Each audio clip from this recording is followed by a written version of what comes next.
Hey, salut les comics! Aujourd'hui nous allons parler de Crâne Rouge, un des criminels de Captain America. Crâne Rouge est un super vilain appartenant à l'univers de Marvel Comics, créé par Timely Comics en 1941. La première apparition du personnage eut lieu dans Captain America Comics 1 en décembre 1940 sous l'identité de John Gregson, puis Captain America Comics numéro 7 en octobre 1941, incarné par un agent nazi, Johann Schmid, et Albert Malik dans Captain America Comics numéro 61 en mars 1947. Il revient en tant que Crâne Rouge dans Tale of Suspense numéro 65 en 1965 suite à une révision rétroactive de son histoire.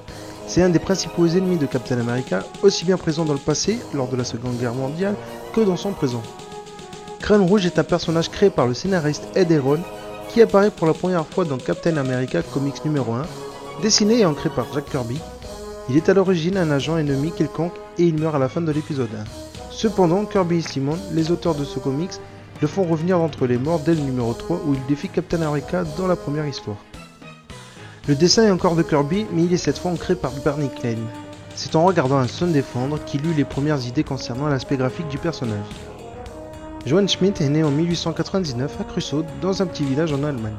Son père violent nommé Hermann tenta de le noyer et se suicida après. Et sa mère, Martha, meurt en accouchant. Johann fut recueilli par l'ancien docteur de sa mère, puis il vécut dans les rues. Il assassina Esther, la fille d'un commerçant juif qui refusait de l'aimer. Il devint le bras droit d'Hitler sous le nom de Crâne Rouge et se débarrassa petit à petit des autres fidèles du Führer.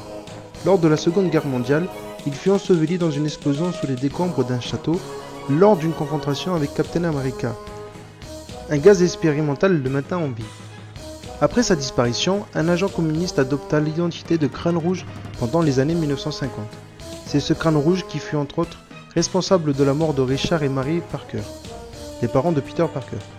Ce second Crâne Rouge trouva des années plus tard la mort des mains de Scrooge, un agent de Schmidt. Le véritable Crâne Rouge réapparut cependant peu après la résurrection de Captain America. Selon Crâne Rouge, dans un monde sans gouvernement, la loi du plus fort s'appliquera automatiquement. Pour arriver à ses fins, il ne recule devant rien, que ce soit l'intimidation, le terrorisme ou même le génocide.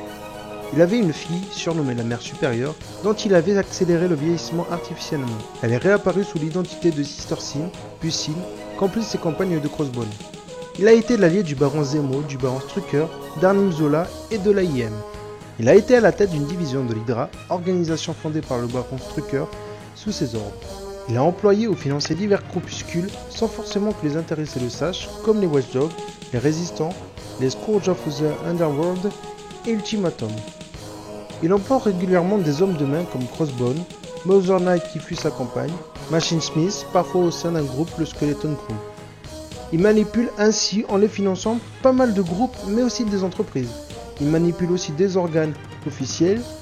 Ainsi, il manipula la commission des affaires superhumaines, qui fut dirigée par Val Cooper, pour destituer Steve Rogers du rôle de Captain America et le remplacer par John Walker, le super patriote plus violent.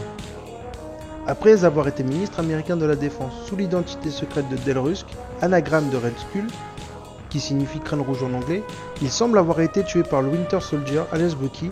Il en est rien. Le nazi a en fait possédé le corps d'un riche homme d'affaires russe par l'intermédiaire du cube cosmique, et a officiellement annoncé sa résurrection aux médias lors d'une attaque contre Londres. Enfin, dans Old Man Logan, il devient le maître incontesté des États-Unis après le génocide des super-héros par la coalition des super-vilains. Ce n'est que 50 ans plus tard, période durant laquelle se déroule le récit cité précédemment, que Wolverine le décapite et débarrasse ainsi le monde de ce dangereux manipulateur. Dans le premier tome de Ultimate Avengers, on apprend que Captain America aurait eu un fils avec une certaine Mademoiselle Richards dans les années 1940. Le dit enfant, ayant hérité des pouvoirs de son père, serait devenu fou et aurait dépecé son visage pour ressembler à l'original Crâne Rouge, son père l'ayant abandonné.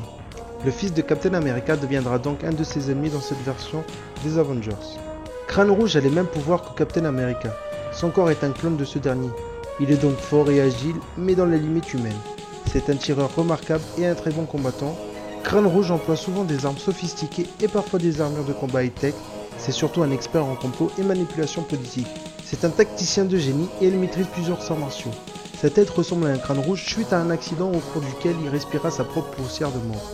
Il portait originellement un masque, mais après avoir été victime de son arme, son vrai visage a pris l'apparence du masque. Ce personnage a beaucoup de charisme. Le fait qu'il ait été créé pendant la Seconde Guerre mondiale dans les années 1940 et qu'il soit le bras droit de Hitler en fait un personnage détestable. Ce qui fait que quand Captain America venait à le vaincre dans les comics, cela devait sûrement motiver les lecteurs dans la vraie vie.